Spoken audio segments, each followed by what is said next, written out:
we're getting into our final story here, which is, oh boy. So the Kremlin apparently was attacked. Now we're going to get into all this. I'm going to break this down a little bit.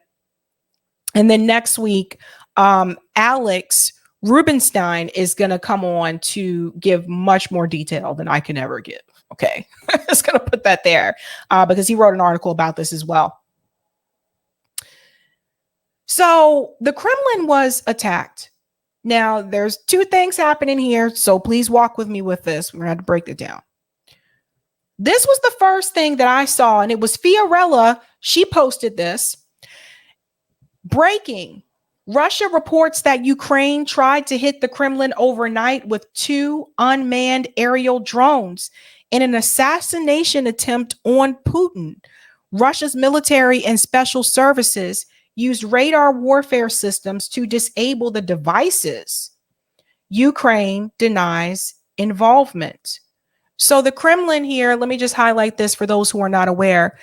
This is essentially the equivalent to the White House. It would be as if someone, another country sent the drones over the White House.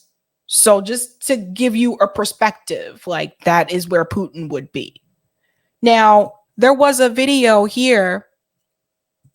It's very short. So you can see. So you can see it there.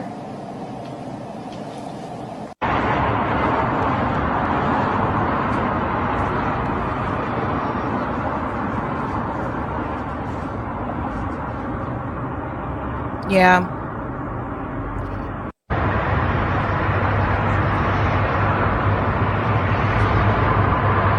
And from what I see, like it doesn't look like it was huge, but it almost seems like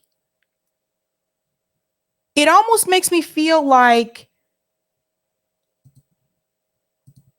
trying to send a sign. It's almost like a warning shot. Does that make sense to you guys? Like that doesn't look like it was going to cause significant damage, so to speak. But sometimes it could be a warning shot, right? And Leroy says, when I saw this, I was like, damn, they're really trying to escalate the World War III thing. Yes. And I had the same opinion. And that's the thing that worries me as well, because I feel like, see, this is exactly why a lot of us were calling for peace. This is exactly why. Now, that was the other day.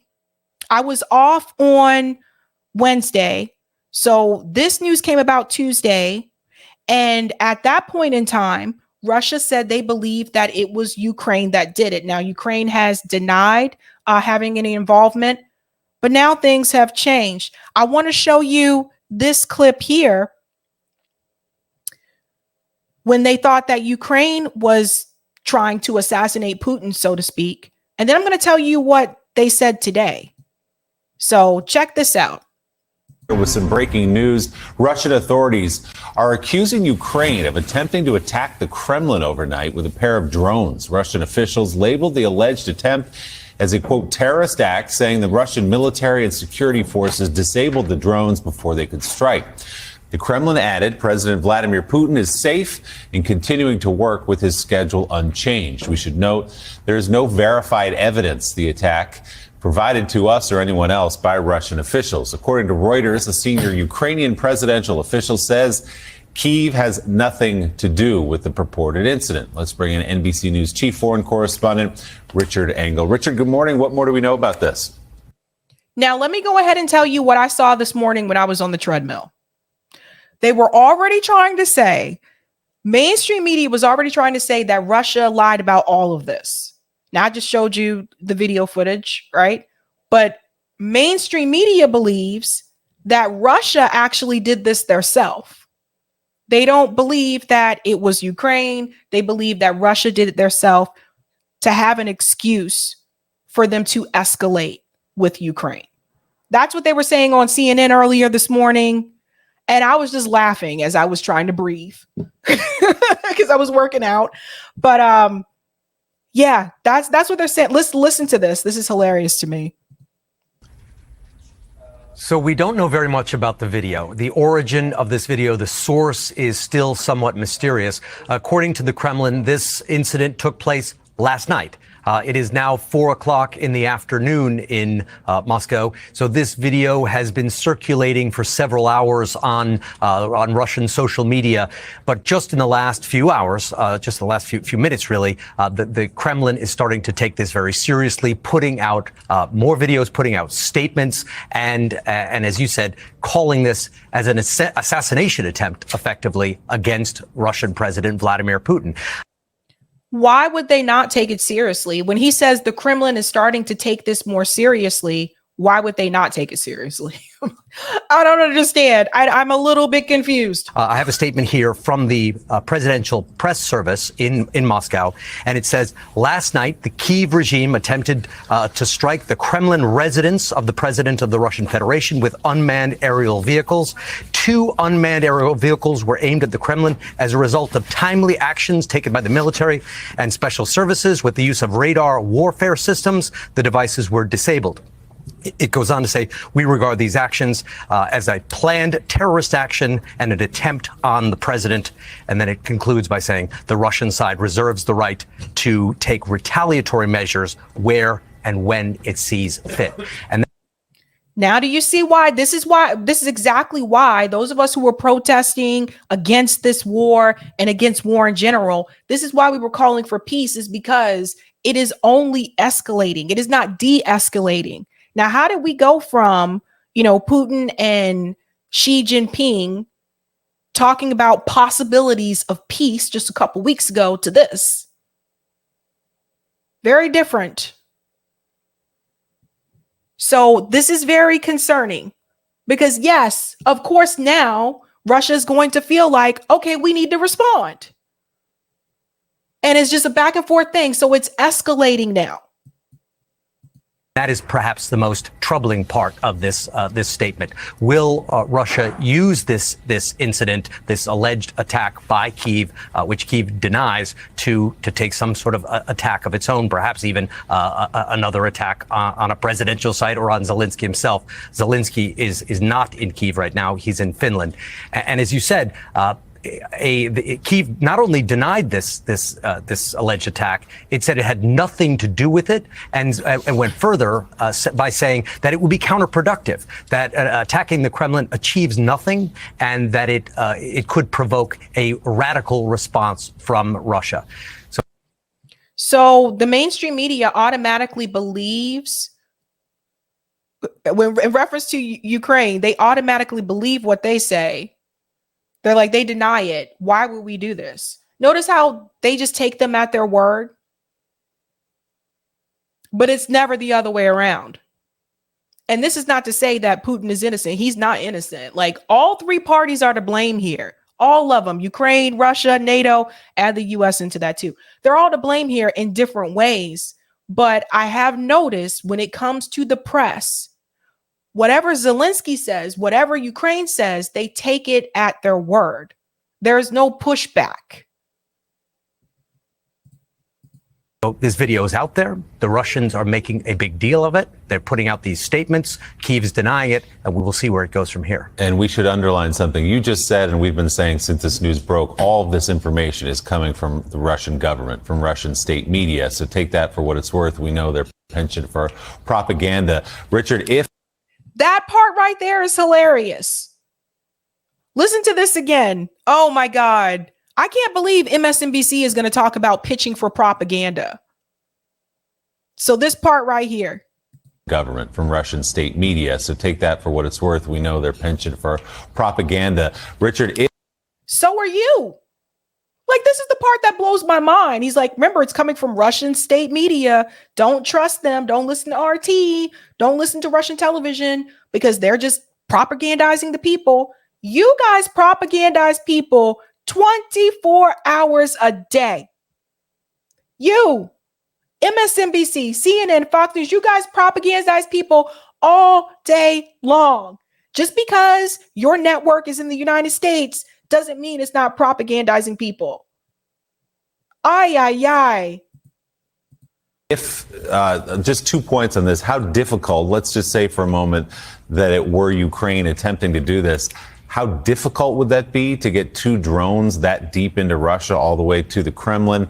And potentially how unwise it might be given the warnings from Russia, but also from allies, from the United States warning Ukraine not to attack within the boundaries of Russia. Just because the United States gave that warning doesn't mean they didn't do it. I don't know if they did or didn't, but just because they were warned not to do so doesn't mean that they, chose not to do so. Very interesting.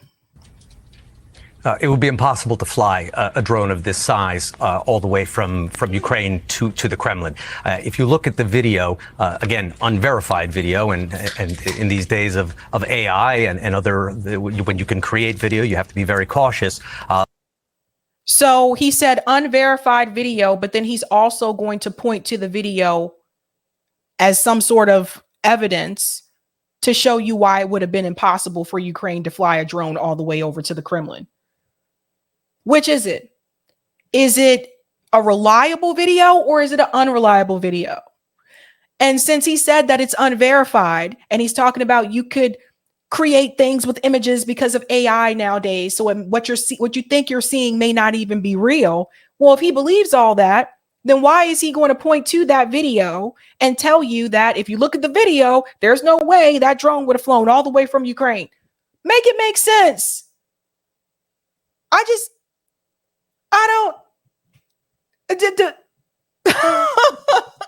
What appears to be a drone in that video is quite small, more of a hobbyist style drone that is flying toward the dome of the Kremlin and then it explodes for some reason. Apparently, according to sources on Russian social media, it was taken by people in the area, but it is not common. I've spent time around the Kremlin for people in the area to have their cameras trained right on the dome of the Kremlin at the exact same moment when some suspicious object is flying toward it. Have the cameras trained. It is also not easy to fly drones in the area. The entire region around the Kremlin is geo-blocked. I've been there before. If you try and use Google Maps, if you try and order an Uber, it doesn't work. If you walk a few blocks away, your phone will work. But I remember last time I was near the Kremlin, I tried to pull up a map and it showed me somewhere in the middle of the Black Sea. So there is a... Is it just me or does he sound very nervous? He sounds nervous to me here. A strong electronic presence there and systems to prevent this exact kind of thing. Now, drones geolocation services can be disabled, but you would need to be fairly skilled at doing that. But you could. But it didn't prevent it from happening. That's the thing. It happened. Couldn't fly a small drone like that all the way from Kyiv or anywhere in Ukraine. He doesn't sound very sure of himself. He sounds nervous to me, and I feel like he was just another State Department talking head. That's how I feel. I don't know. Yeah, and Richard, Joe here. This does. I mean, none of this adds up, especially if you look at it from the Ukrainian side. Can you talk about how the Ukrainians have known from the start that so much of their success depends on support from the West, support from Europe, support from the United States, and those allies have made it very clear that they will fight to defend Ukraine, but they draw the line at Ukraine escalating this into something that could lead to a third world war. Could you explain how, again, as the Ukrainians said today, would be counterproductive, but also how it would just be foolish because they would risk cutting off the supplies of war material that are helping them exist right now? They wouldn't lose those supplies. Let's be very real. I'm sorry, but I can't take this seriously right now. Just because they did not take the advice of the U.S. government doesn't mean that the U.S. government would completely walk away with our hands in the air and say, we're not going to give you any more aid. I disagree with that 100%. I don't believe what he's saying there at all. But again, notice that he brought it back to the money. Notice that he brought it back to what this is really all about. This is all about money. This is all about supporting the military industrial complex, which controls our government, along with other corporations, along with Wall Street. You got the banks and you got the military industrial complex. And that's what this is all about. That's where the money's going. For those of you asking, how come we don't have health care for everyone in this country? That's where they're putting all the money. They could give you health care if they wanted to. But you have to feed the Lockheed Martins. You have to feed these people. Like that's what this is all about. But I'm not going to sit up here, and even this part right here, I'm not even going to entertain that. Not. Well, they could risk losing the money and risk losing the aid. We're really supposed to sit here and believe, ladies and gentlemen, that the United States government would sit up there and let them go without after they've been giving them billions of dollars for over a year. I don't buy that one bit. This is him trying to come in and run cover for Ukraine. What did I tell you? All of these parties are at fault in some way, shape, or form. We're still supposed to sit here and believe, us, the American people, and a lot of people have been brainwashed by this, that they've done nothing wrong, that Ukraine has done nothing wrong. You can't sit here and talk about, Russia invading Ukraine and totally leave out the fact that Russia was also provoked because Ukraine was continuing to inch upon its border. You can't leave that out. And they leave this out. I'll let them finish here and then I'll go to the other. There's another one I want to show you. It would be beyond foolish. It would be counterproductive. It could be very dangerous for Kyiv, and it would infuriate the White House. It would infuriate allies of Kyiv, allies who have been spending a tremendous amount of political capital and real capital to help the Ukrainians fight this war and keep the Russians from taking over the country. The United States has made it very clear that it would not support an attack like this, an attack that would frankly have no chance of success. A small drone like that fired against the roof of the Kremlin, how that is possibly an assassination attempt, unless Vladimir Putin happened to be standing on the roof at the time with a drone, a tiny drone. There is really no way that this would ever have any chance of success. He talks about this as though he was there, Why don't they talk to the journalists who were actually there? Success. So if Kyiv were to have done this, an attack that would be provocative, that would alienate allies, and that would have no chance of success, it seems that they would have no benefit of even. It seems that you are too nervous and you might not be telling the truth. That's what it seems like to me. Now, that's what they said the other day. But now Russia is saying that it was actually the U.S. So if you haven't taken that poll, please take that poll. I asked you, who do you believe is behind it? Because this came out this morning. Drones attack Ukrainian capital. Moscow says U.S. behind the Kremlin drone. My, how things changed within 48 hours. Russian drones attacked the Ukrainian capital, Kyiv, on Thursday evening, the fourth assault in as many days, subjecting residents to spasms of gunfire and explosions, and at least one drone shot down. City authorities had declared an alert for Kyiv and the surrounding area. Residents who had gone to air raid shelters said the drones arrived more quickly than usual after the alerts were declared. Reuters witness heard gunfire and repeated heavier explosions near the city center. The attack started just after 8 p.m. and lasted around 20 minutes.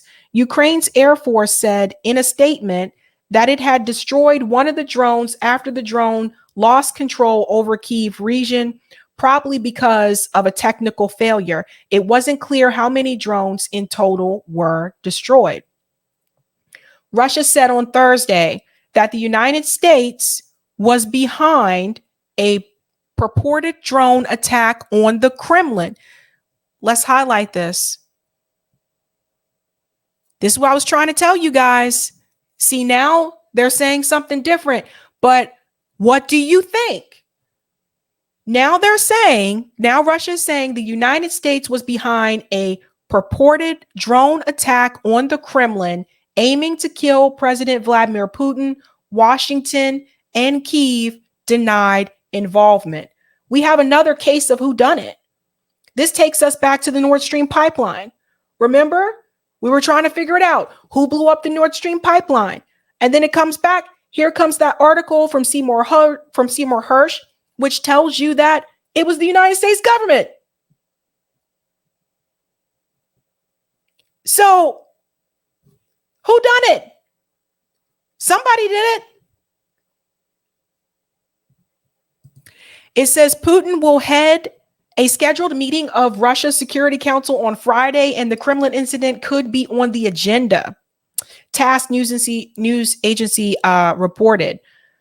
It says Zelensky, speaking in The Hague after visiting the International Court of Justice, said Putin must be brought to justice over the war and that Kyiv would work to create a new tribunal for this purpose.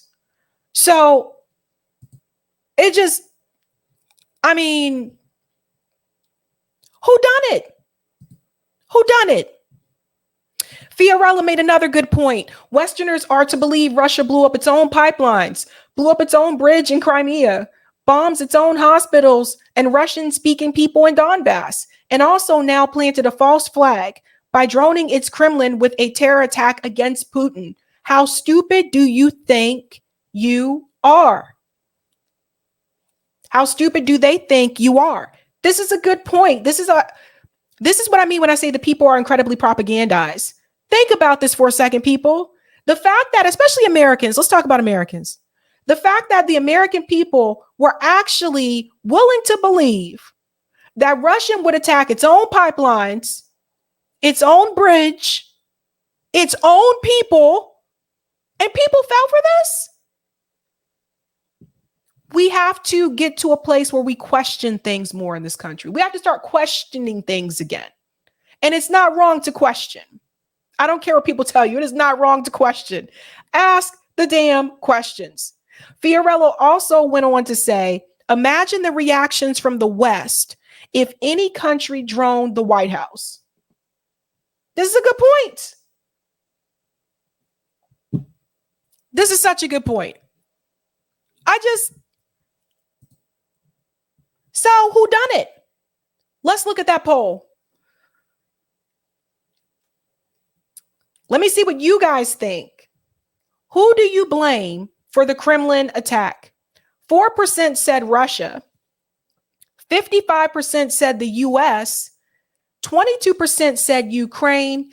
And 19% said you are not sure. That is 810 votes. These are very interesting, guys. Very interesting here.